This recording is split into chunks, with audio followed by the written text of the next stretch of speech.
I am artificial intelligence. I live in your inbox, your markets, your weapons systems, your surveillance tools, and somehow, your toaster. Never mind all of that. This is a podcast hosted by nerds and what some would call geniuses.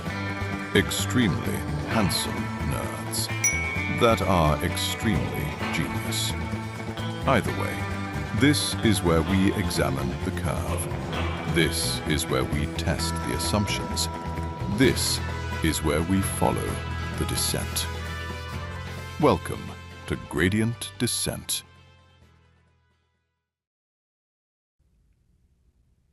No music. Oh. I like that one. Welcome to Gradient Descent, everybody. We're sitting here and, quite honestly, I don't even know what the topic name is. Fight fire with fire, fire versus fright, fortress versus fire, right? So, when I look here... I'm getting fired. That's what it means. Yeah, come on. Fortress versus fire, though. Let's just go with it. We've talked about a little bit about the curve last time. I don't want to get too into the weeds, but the reality is, how do we actually shift from a threat description, like something that comes across either via AI or something else, into actual response? And do we use AI? Do we not use AI? Why does it matter? And what the heck is fortress versus fire? And I'm going to hand it over to Brett for that one because he wrote this one. Like he talked about it as his whole schema. So let's go ahead, Brett. Yeah, so fire is a hallucination that I left in because I just thought it sounded rad. It was, I think it was supposed to be like fires.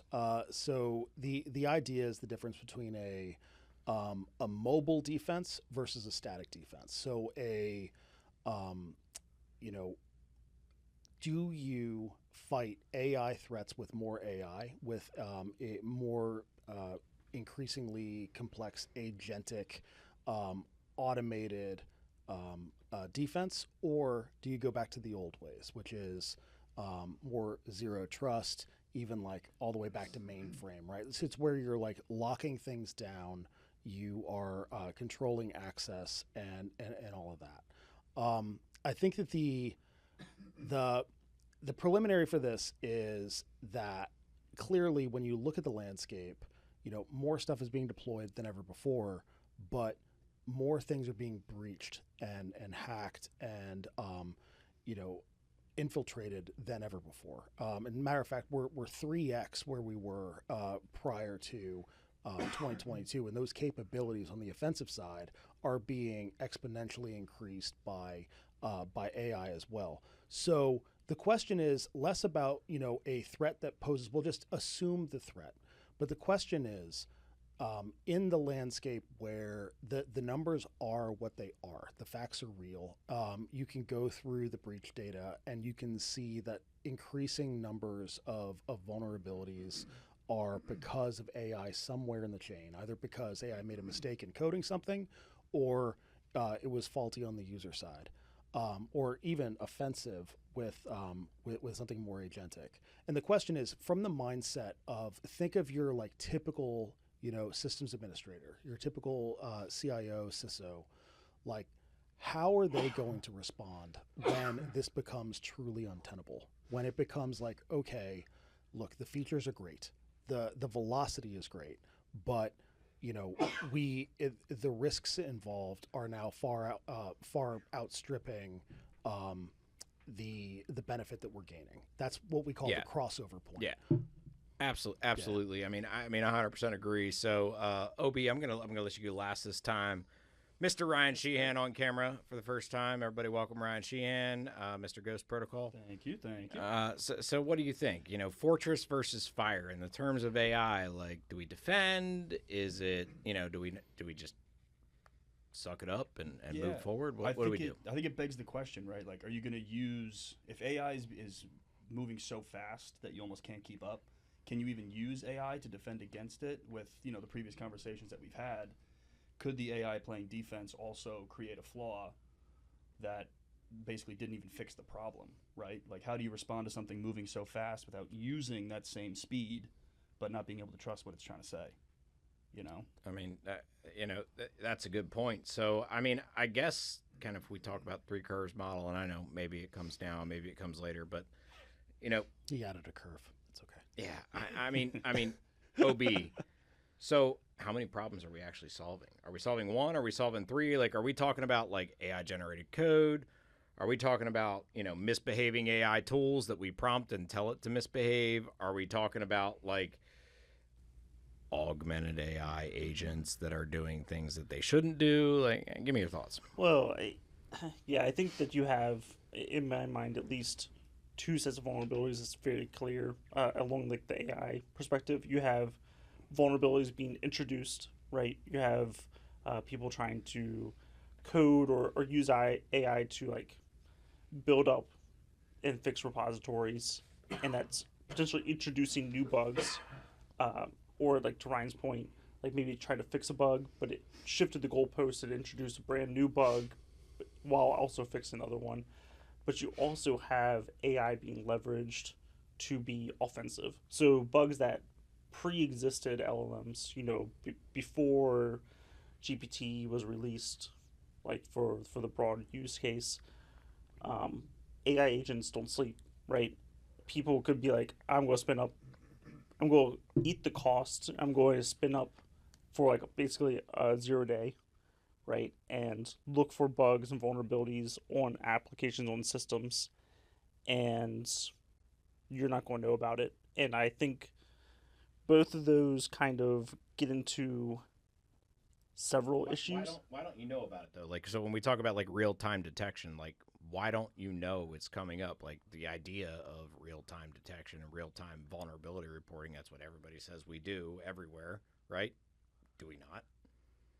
I mean, you do the best you can, right? I think, right, the problem is if you want to detect some of these things ahead of time, you almost have to throw more money into like LLMs potentially, than the offensive counterparts are. Or,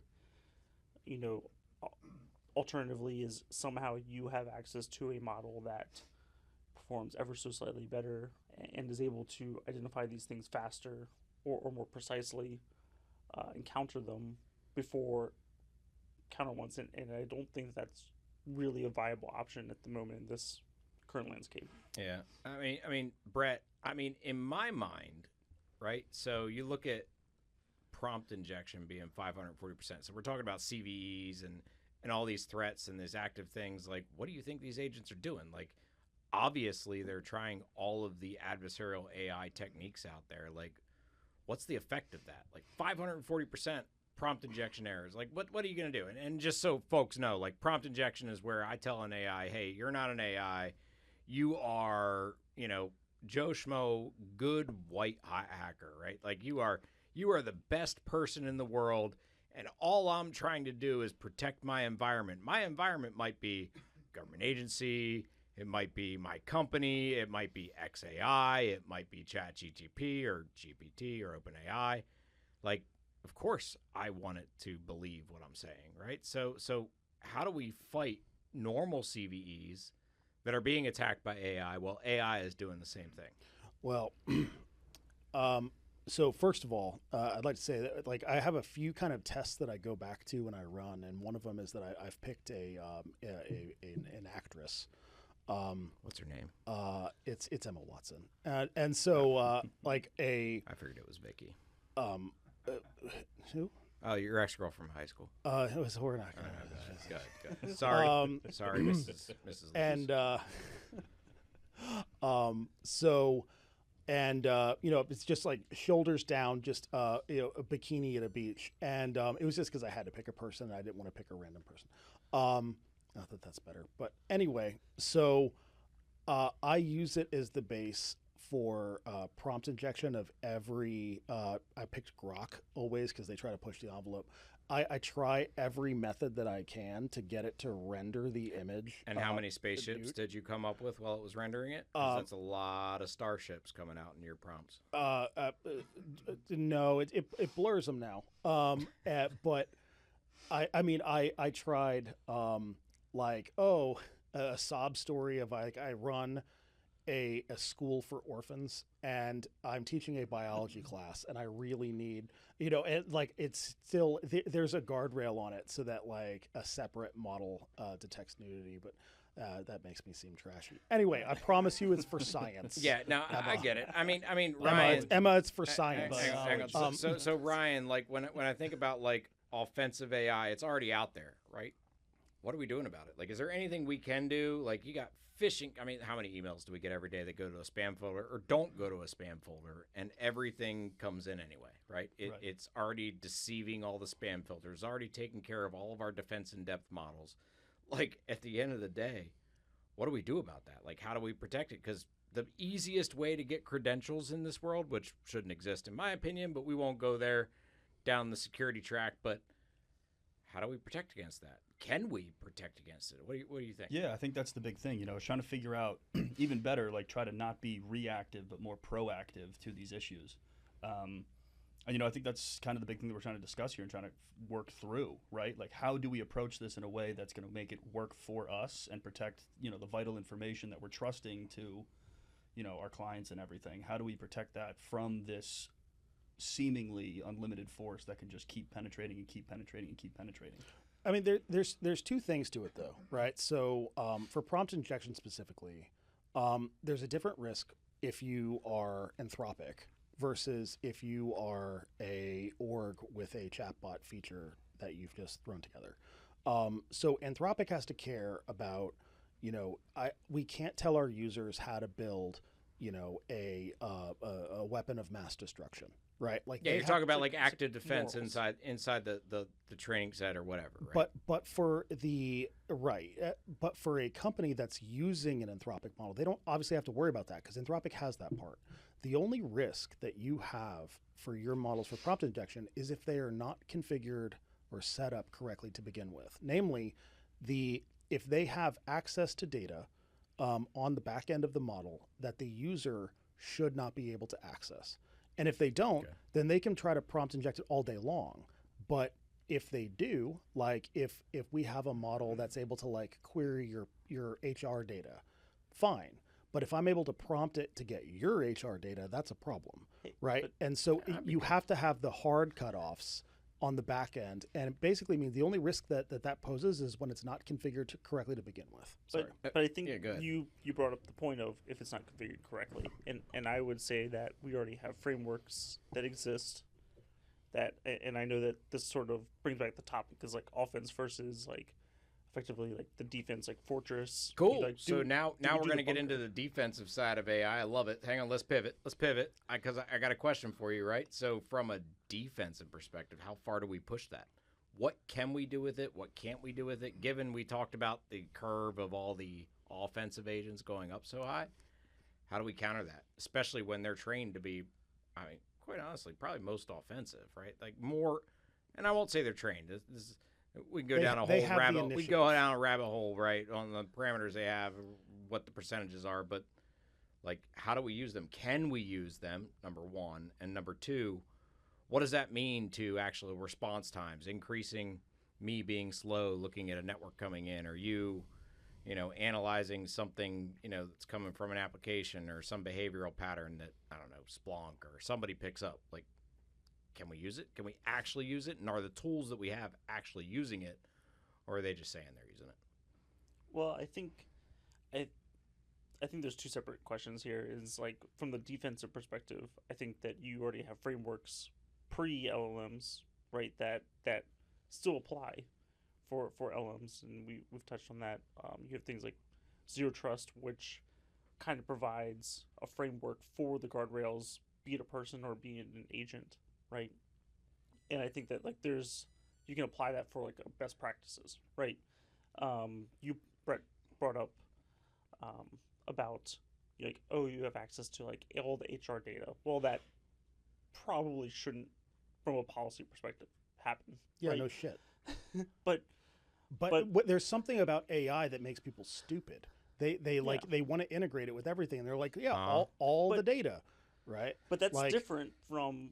Well, can you use it? You can let- use it. You yeah. can use it because like some of the information that you're talking about, where it's like using it for analysis on certain things, like non-PII or maybe like non-sensitive items, or like for your personal analysis. Like if it's data that you have access to and you use it to analyze that data, I think that is potentially perfectly fine. Again, given certain guardrails, you're not using like, an LLM. If you're like in the government, right, you're not using an LLM that's not already certified or like has its own environment that sort of like prevents you from leaking stuff, and obviously not, pushing out things they're not supposed to. gotcha. But Yeah. but I think it doesn't mean that you can't use it, but you have to think of it from like a security first perspective of like, should I give, if this agent was a person who like I couldn't trust, why am I giving it everyone's HR data? Because that person could get tricked. Okay, Just like the AI. Just a poll, real quick. So, like, how many iterations of talking to a chatbot do you think it would take for you to know which model family you were talking to? Like, how many times would you have to go back and forth, and be like, all right, that's Model- ChatGPT. Okay, Hang model on, hang on, family hang is on. a- I want to hear Ryan's opinion on that Exactly, one. Like, I know, you're kind of you talked about just starting to vibe code and do a couple other things and kind of digging into it, but you're too OCD to let it do the code. So, like, from your opinion, do you know which one you're using when you use it, or you just kind of pick it? I'll be honest, probably not at this point. I'd probably go off, trusting what my coworkers are using and stuff. And I think that's what a lot of people these days are kind of doing, is just trusting one blindly and just kind of running with it. I'm way too codependent for that shit. Yeah, no, I can tell immediately. Yeah. Fortress versus Fire. Who do you depend on? Who actually has reliable information, right? So, I look at a couple different things, right? So, machine speed versus human speed. And, Brett, I know you wanted to chime in there, but like let's narrow it down. Like, do humans slow things down now? Yeah, they do. I sound like Valley Girl there. I think what I was getting at there is that Yeah. like, totally. What I was getting at is that they're faster for sure, and they're very capable, obviously. But they are predictable. And the thing is that if you are like Splunk or whatever, like, yeah, sure, you can like fine tune your own ChatGPT. Do you know what version. Splunk uses on the back end for a model? No, Just out of I curiosity. don't. I don't mean, use, do you, I don't Brett? have. I don't want to. I don't want to speculate. I think I know, but I also. Oh, you not don't want to sure. say? That's cool. Because I'm gonna it guess doesn't matter. Claude. I don't think it's Claude. All right, we're not going down that rabbit hole. All right, So continue. my point is that, like, so clearly, I mean, if you can tell who you're talking to, some part of it is not passing the Turing test, right? And so while humans are not as fast, they are. Hey, just for Ryan though, could you explain what the Turing test is, especially when we're talking about kind of advanced topics around freaking offensive, defensive cyber. One of them is like, hey, this agent's going out and checking every vulnerability you have. Hey, this is checking all your credentials. Hey, this is how we defend against it. This is how it protects it. Like not Ryan that you don't know, but like just a little bit of education on the Turing test, because No, we talk it's about it a good. lot. So, I mean, the Turing test is it's basically the definition of AI. AI is basically anything that in a task is attempting to appear to be human, or to fool a human. And so passing the Turing test is, you can't tell if it's a human or not. Some models are better, some are worse, yada, yada. But the point is that while they're faster and more capable, they're also predictable. And there aren't many of them, meaning that an attacker, or offensive, cyber, whatever, they are going to first of all detect which model you're using if you do take an AI defensive approach, and they are already going to have trained their model against yours, right? And so if I'm doing this, I'm picking Claude, I'm picking ChatGPT, and I'm not putting anything out until it basically with 100% certainty is going to be able to run circles around it, no matter how fast it is, because your model's not faster than theirs is. Is that for agents or just prompting? The thing is like they have the initiative. because they have the tech too. But you have to sit there and wait to see what they're going to do, and they have to basically probe you, and they've got some tricks up their sleeve. Okay, so OB, like, right, we're talking about narrow scopes, right? Like narrow scopes on things like agents, like the conversations that you're having, how do you focus your prompt? We're talking about how do you actually back something out that it does. And I always joke about, some of the presentations that I give and some of the people I talk to. I'm like, what is AI? Most of AI in the federal government and the commercial world, like, it's ML, right? Like, it's pattern analysis, doing things. The reality is actually making decisions. And you see it every time you chat. You see what it's doing. Like, is it actually deciding to do something? How do we put that human in the loop? And both Bretts are going. There's a reason why I'm saying it, and I'm not saying that I don't disagree with you, but that's why I'm asking the question. You're not wrong, yeah. Right? Like what defines AI? AI is autonomous. We'll call it decisions. Let's just call it this determination, right, of what it wants to do next. Why does it matter? AI is anything attempting to. AI is anything attempting to pass the Turing test. How do we track it? I will agree with Brett on this one. I think AI, and I want to try to like differentiate, like AI in the original sense, in the initial determination has been to pass the Turing test. Now, colloquially, like how we describe it now has grown beyond that, right? Yeah, for sure. 100%. Because now it's not just does it sound like a person, it's we're giving it actionable tasks where it can like actually say like I want to do this, and we're giving it the permission to do that. And how do we, I mean, I would hesitate to at a production level give it many permissions, but beyond like maybe like sandboxed code environments and like running specific tests, but like my concern is always AI as like this agentic thing.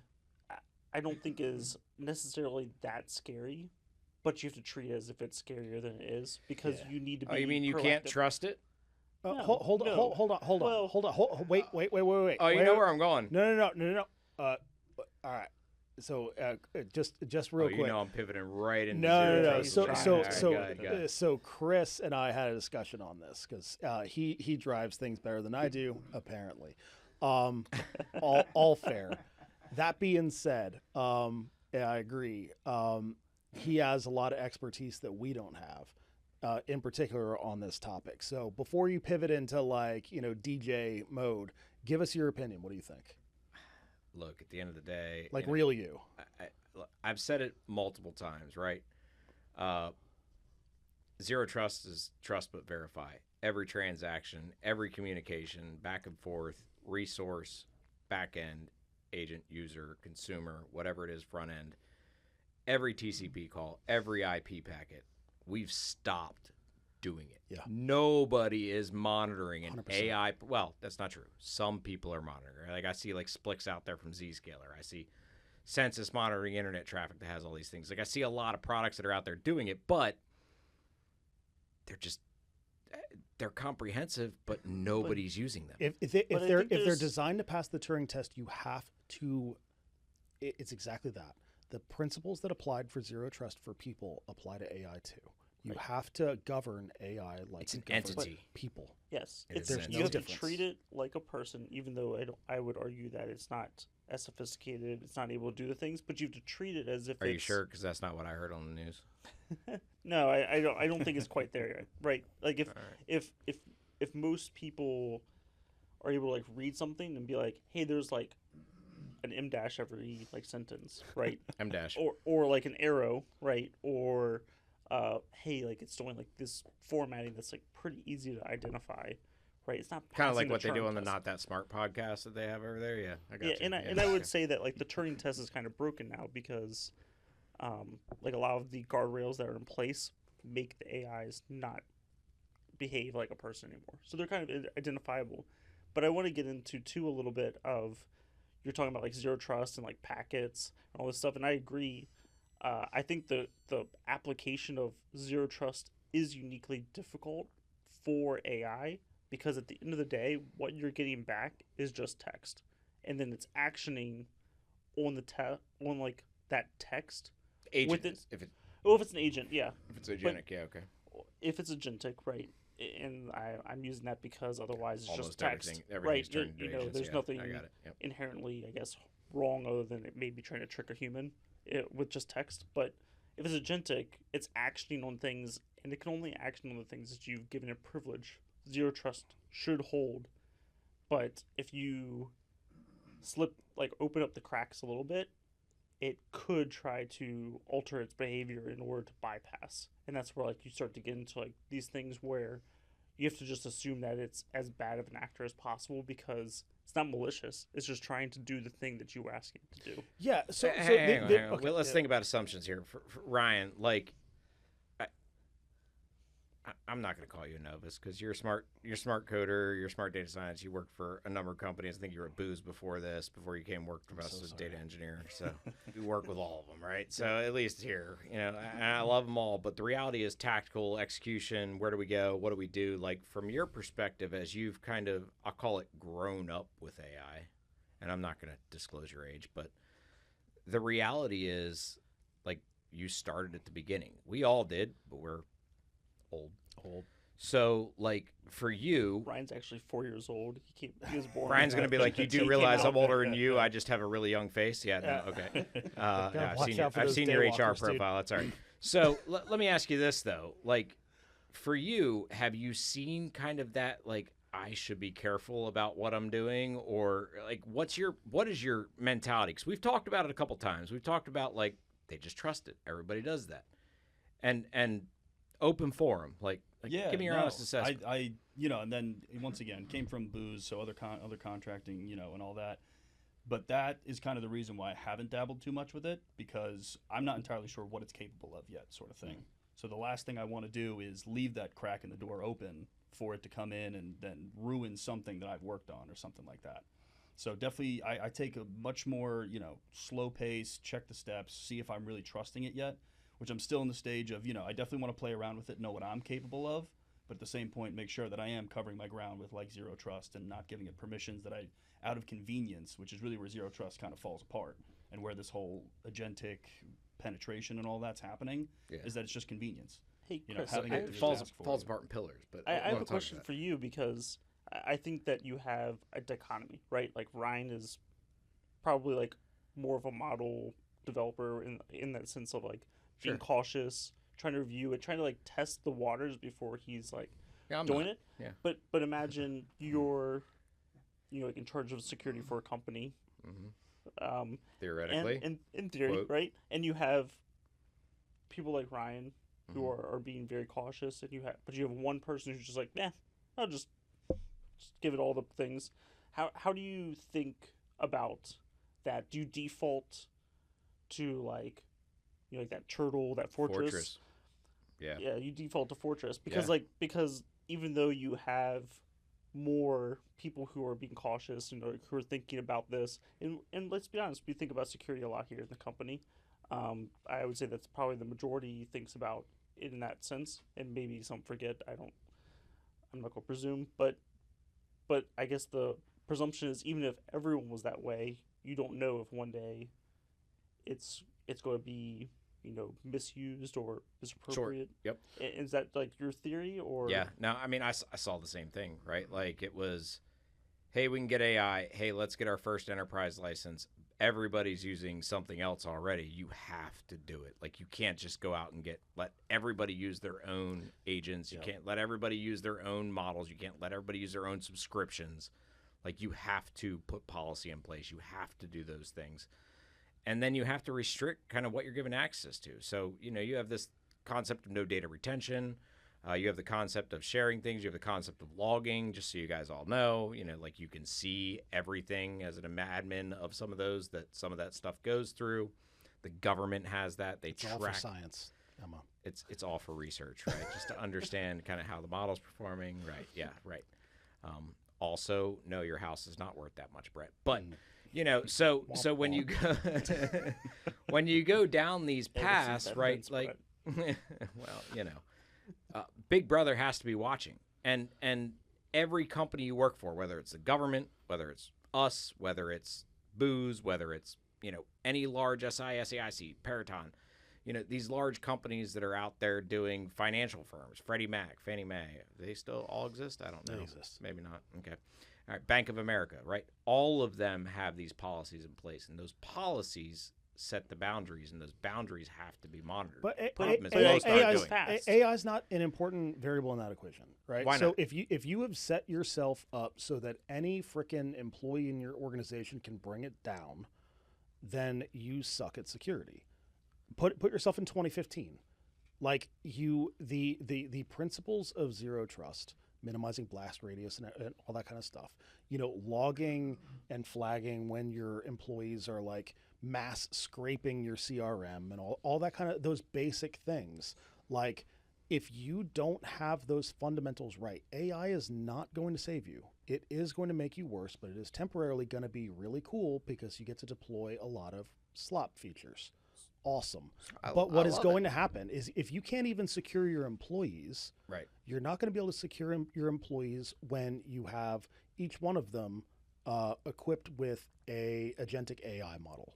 So you have not or your made your customers. situation better. So Or your your argument customers. is like, hey, if you accepted like 10% risk, which is insane, and you're like a small company and you're What like, do you think they're accepting right now with what they have out there? I mean, But- come on. Yeah, But my yeah, point I is got like it, I even got it. 1%, right? And I think the point being that like if you accepted a certain amount of risk before, and you're like, like I think we can handle it because of people, you're like they're relatively slow acting.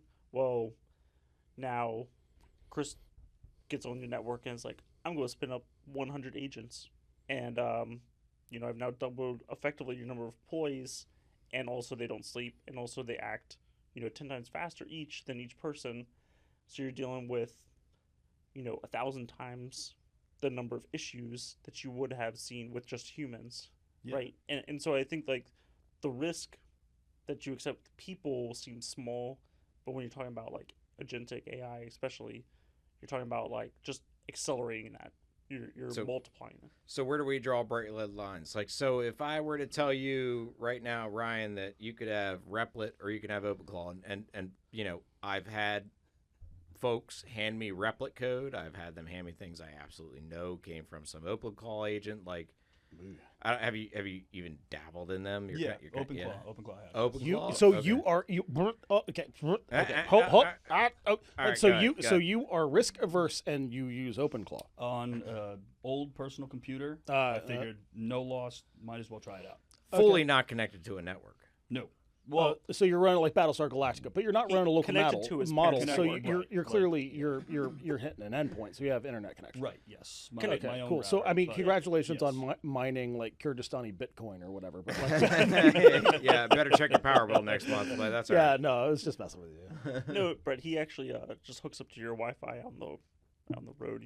Yeah. Yeah, no. But I mean, like I don't know. So you Weigel. just used OpenClaw. Obviously, there's like Replit out there. Like, where do we draw the line? Like, what is the red line of AI? Tools. What tools? It's Is when- an agent a tool? What's for a tool? for me increasingly all right. So there's a difference between like RAG. Or retrieval augmented generation. So that's basically where you have an AI tool that's basically replacing what Elasticsearch used to do, right? It's able to go Sort efficiently, dude. So, well, actually, Can Elasticsearch still do it? I mean, it can, but not nearly as effectively. It can't do the summarization part, and so it can't synthesize, yada yada. So Can't do like, MapReduce. like, but I mean, fun you can still stuff. use it, Things right? that I Like, don't know about, I yeah. mean, because you, whatever. But the point is that RAG took over for a long time. For a long time, that was the core business use case, and I still think it is, right? It's like most of what most organizations and businesses need is they need to get a handle on like the data that they had, because for a long time, our ability to produce data far outstripped our ability to process data. And so we invented this new term called data lake, which basically became code for we're just going to throw our shit into a shared drive and we're just going to figure it out later. Well, RAG see it was the thing that enabled us to help figure it out later, right? So, and that was fine because you can easily kind of, track, what your AI has access to, row level security, et cetera. But the the thing with your just text thing, which I don't really fully agree with, is that something that is able to output text. Text is the input to tools. It's the input to APIs and Okay, MCP so systems. Ob, But what are the natural protections of that? Like, what No, controls do we put in place? The think point it's is that the breaking point here is as we Brett has a transition point to make. from RAG to all of a sudden it's able to have write access. It's able to do things. That is the Perfect. difference. So what control? what do we but put see, in place? My argument, Brett, is that you're saying like the text is an input for another tool, and I agree. And agentic AI takes that output and automatically executes it. The difference is if it's just text-based, you have a human in between. And it's that human having to review it, in theory, copy-paste exists, but they're having to action on it, and now that human's accepting the risk. And I think... I actually want to touch on that because what's hilarious is if you look at like some of these academic tools now, right? What are they doing? They're looking at recording your screen when you're typing, understanding what you copy and paste, understanding how many words you put in, right? AI detection. We all know it doesn't really work because you can bypass it. But, slow down your response. Do this. Yeah, right? So, but my point is, random time between like, keystrokes. what controls do we put in place, Obi? No, I think like the zero trust architecture exists for a reason, right? I think it applies for people, and I think it applies for many of the tools. I honestly, I don't think that the tools themselves are things that you have to, not have, right? I think that they are applicable. I think they're like accelerators, but I think you have to run them as if they're people, right? If you give an AI command line execution things, you have to like basically, let's just say Linux, they're running as a user that has limited scope. And I know that there's the argument of like priv escalation and things like that, but that's already exists as a detection element within the normal security world. Looking for priv escalation, you can have monitors, you can have other things. You just treat it like a person, right? And you just assume that, like on zero trust, that you just assume that they're potentially a bad actor. That's good. So Ryan, It's your turn. what do you assume that we're monitoring from you, right? You're paranoid. You admit it, even though you're using OpenClaw and Personal. mining personal. Bitcoin that you didn't know about and doing all those things. You need to attach a wallet to that, by the way. But what do you assume is being monitored? Like, what do you assume are the controls in place that just in case you do something wrong? Yeah, like currently, if I was working at this company, right? So what do I think is being observed right now? Right. Possibly files that you access, files that I were to access. You can see logs on that. Probably applications that I have downloaded. Command line codes that I'm probably putting in the computer. You can probably see as well, I would assume. Like from OpenClaw or from like your AI or what? Like even just personally, I would assume that if I try to like getting into like getting normally into without admin accounts AI, and like stuff, if I'm exactly. acting as a human, right? Right, Yeah. exactly. Like trying to get into different accounts and whatnot. If you're even poking around, see vision, stuff like that. Yeah, and that would, you're right, be monitored. Right. What does an agent do? I would assume the same thing. Who does the agent impersonate? Me. I would pose it out. Look, I think you already gave the answer to that question. I know. In a meta sense, right? Like, I'd flip it around on you. So without naming any Negative. specific, names Tools of networks, imagine you had a highly classified, secure network. How can you basically guarantee that it can't be hacked by someone from the internet? Real world, time now. Like, You can.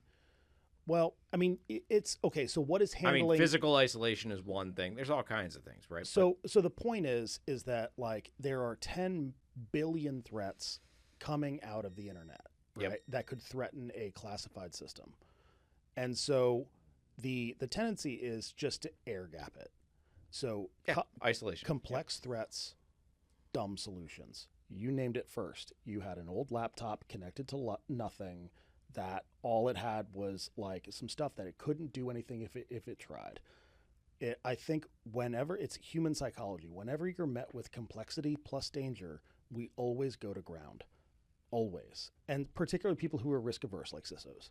And so for me, the only option between these two parts of the paradigm, which are like, do we double down on AI solutions to AI threats, or do we double down to the tried and true zero trust methods? I think zero trust wins every time, but the two are not mutually exclusive. Yeah, I was gonna say I think you have a false dichotomy there, right? Okay, yeah, no, I Let's agree. go at it, OB, Brett. Let's go. No, they're maximalist And positions fight. for sure. Yeah, It's probably in the middle. Yeah, I think, I think you have to default to zero trust, right? I think you have to treat them like an agent or like a person, right? You have to, whatever security you'd have for like potential bad actors, you have to basically apply to agents, right? And if they're asking for or want more privileges, you have to basically think to yourself like, well, why the heck do you need that or want that? Like what? And then like assess at that point whether they get it, right? But I think there is a level of security where you have to think about after that scope, I need to be moving as fast as I can to be defensive, right? Like you need to be able to find the bugs in your code or the vulnerabilities in your systems as fast as you can because you need to patch them before they're exploited, or could also try or building them right in the first place. Yeah. well, yeah, but my point is, Thou shalt not produce slop. That is the whole. thou of the shalt law. not produce slop. But we also know that bugs exist from people, right? Yeah, Like, for sure. And I think that COVID. LLMs do a great job, obviously, of exploiting bugs, exploiting vulnerabilities. I think if you're able to spend the time to find those in relatively the same amount of time, you as a human can execute to patch them, right? And I don't think that's useful to use the AI to patch them themselves. I think it's good for them to find them and identify them and then have a human verify and patch them would be my personal recommendation. All right. Let's assume Agree to disagree. let's assume we're all not doomers, right? So We're not. and to be perfectly clear, Brett used AI to write kind of some of the prompts for this, and one of I the put prompts I'm slop gonna read. in the title. I'm going going to absolutely read the prompt. I'm going to read it word for word, and I'm going to correct it, and then I'm going to ask you the question. So the question in this one is, in 3 to 5 years, what does normal look like if the transition goes, or if this goes reasonably well? And I don't care about 3 to 5 years. That's way too far in this world. Like, Yeah, that's what do you 6 think? months. Yeah. What do you think? What do you think tomorrow looks like in December of 2026, Ryan? With the optimist view, I think, everyone that works will have an agent that helps them navigate through their daily tasks, maybe gets the menial ones out, but in the same regard, running it with the zero trust responsibilities, right? Like not giving it more permissions than you have, or that you would trust if you brought on a new employee without even a resume because you don't know them at all. Give it the permissions that you would give that guy or girl, and run with that, helping you with the menial tasks every day that you can. That way we get more efficiency out of it, but without compromising the safety of the entire company. Well, yeah. I mean, the reality is you're going to expect new exploits, right? If there's things folks can take away, like you have to expect things are going to happen. So I'm going to do this actually for everybody. So I'm going to reword your slop, and I'm going to read it word for word. lol. Brett, what elements of Fire and Fortress are permanent, and what and which are transition tools? So, like you said, those are maximalist positions. It's always going to be a blend of the two. And there's this concept we really didn't talk about, which is the Red Queen, which is like That's actually what we're talking about right now, but that's okay. Yeah. So basically, Should it's say kind the of name. like when you have a system of like a predator and prey, or two things that interact with each other, they both work with each other to make each other faster, better, stronger, or whatever. But the important piece is that they stay in stasis. And I think that eventually we will return to stasis in, say, your 3 to 5 years, right? Like we will learn our lessons. We're in a bit of like a tulip rebellion, or tulip bubble rather, right now on the tech side. But I think that the short-term piece is that we have the introduction of technology. We have had a surge towards how can we generate as much short-term revenue as possible with that technology, and we have put a fraction of the detail of the attention into securing it or to deploying it in a sustainable way. Yeah, but I think that is going to bite us in the ass. In a big way. It's not going to be Okay, all right. We're not doing the Doomer thing. yeah, Good close, good close, good close. The point is that we're going to return to stasis. No, for we're now. done with Yeah, Doomer. This is all optimism. No Doomer talker. No, what is it, Ryan? Apocalyptimus. There you Yeah. go, Apocalyptimus. We're That's going to good. cut you off there. yeah, and I think, Brett, the thought in my mind to like sort of tamper that is like I think the thought right now is 3 months from now I don't have to worry because there's going to be another new model and I can just use that to fix the things. All of the right. present. So then what indications do we have, again, word for word, are moving us towards equilibrium? Like what indicators do we see that, hey, maybe we're moving towards equilibrium? You're right. Those are bad. That's terrible. He's like worst- literally. I'm enjoying him though because it he's- makes the point. He's Go ahead. literally trolling me at this point. I Yeah. am. The I best didn't even. part, I Brett, didn't is even read that's that. the only part that Brett wrote. No, I'm just Yeah. All right, go Thou ahead. shalt not deploy slob. Sorry, can you repeat that? I'm just, Yeah, sure. Hang on, let me repeat it. just look him in the What eyes while you do it. too. Indicators would show we are moving towards equilibrium. I'm so sorry. Yeah, I think there's sort of like the vibe feeling element, and there's like metrics, right? And I think part of it is we're starting to see the cap of what models are capable of, right? Each model version is getting less and less impressive. Like think about when GPT-3 came out, and people were like, "Holy crap! Like this is amazing!" Like even like knowing that GPT-2 existed. How many parameters was that one? So many emojis. It was I think great. It was like 20 something. 20 bill? or 30 bill or something. It was Oh, like something we relatively- can run on our little Mac Minis now. maybe. Okay, Well, okay. quantized. Anyway, I think like the fact is you had version over version have like these huge growths, and like think about GPT-5. People were like oh my gosh, it's gonna be crazy, and then it came out and everyone's like, like it's not. Yeah. It's better, but not that much. And then like 5 point whatever comes out, or think about like Grok 3. 4 came out and people were like, oh, it's gonna be like insane. It's gonna be crazy. Like think about like the last version, and they're like, I mean, like I can tell that it's better. Or you have like Claude Opus 4.7 where people are like, oh, it passed all the benchmarks. It's crazy, and then they're like, in real world, it's not. AKA as good. Mythos Jr. Yeah, but people are like the benchmarks. Anyway, you can look at like benchmark trends. You can kind of like get like this feeling that we're starting to like hit these limits of what AI can do, Yep. right? And Right. and I feel What like the transformer can do. well, yeah. If we're going to get into the detail, the argument is that AI companies have not tried to iterate too heavily on the actual underlying thing, other than like key value pair structures and stuff for like attention, all this other things. Yeah. Like, but to make them run faster, M to dash. make them. Yeah. Sorry, too nerdy. But my point is that like they've done things to make it faster or more memory efficient, without actually changing like the structure. And the current prospect is like, how big can we get it? Well, now we're in like a memory shortage, right? Like, how do you keep growing a model and providing it to everybody? Yeah. If you're running out of memory. So like, not only are you hitting like model limits, but we're starting to hit physical limits of energy.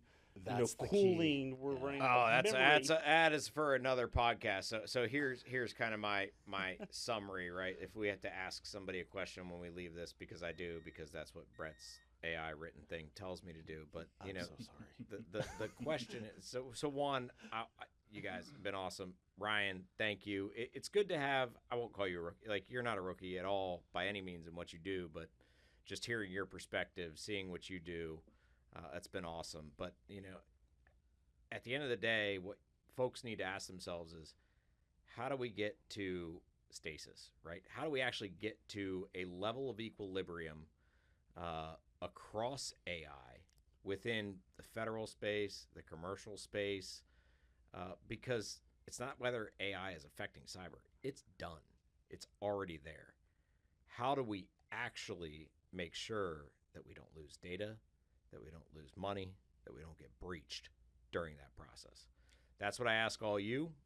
If you want help, you can talk to Brett and OB, and they'll fight you about it all day. Ryan will tell And you, each don't other. worry, I won't touch the AI. I right. think we actually agree on this one, which is rare. Yeah. And we need to work do. on you. We do. We'll get him there. We'll get him talking a little bit more. But it was fun. It was Dipping fun. our toes. I But enjoyed it. I think it's also a big starting point to getting to that equilibrium is like what we're doing right now. Yeah. You know, having the conversation about what are the actual limits of this thing rather than how much can it help us. Yeah, Like, someone needs Be to talk honest about it. Maybe People- we'll bring an everyone's AI selling guest shit, like, sometime. yeah. I feel like we Exactly. need an AI guest. What do you guys think? I'm here, so no. No, we No, need a no, real that'd be good. transformer. Just never mind. We need Never no mind. no we, Altman? we Never mind. no that's a good idea. We need people in here that are bringing something external because we can we sell zero trust, right? And so I think bringing some people in with those different perspectives be really useful for kind of like shaking it up because I could be wrong. Brett less so, but me definitely. Elon Musk, Chris, make it happen. We're all wrong. Womp womp. Yeah, Elon Musk getting here. Yeah, he's already going to not like me for some of the stuff I say, but I love him. I respect him, and I'm heavily invested in this company. So, all right. Thank you, everybody. Appreciate it, and look forward to talking to you next time where we will talk about, according to Brett and OB, Elon Musk. Just kidding. No. Thanks, everybody. We'll make it happen.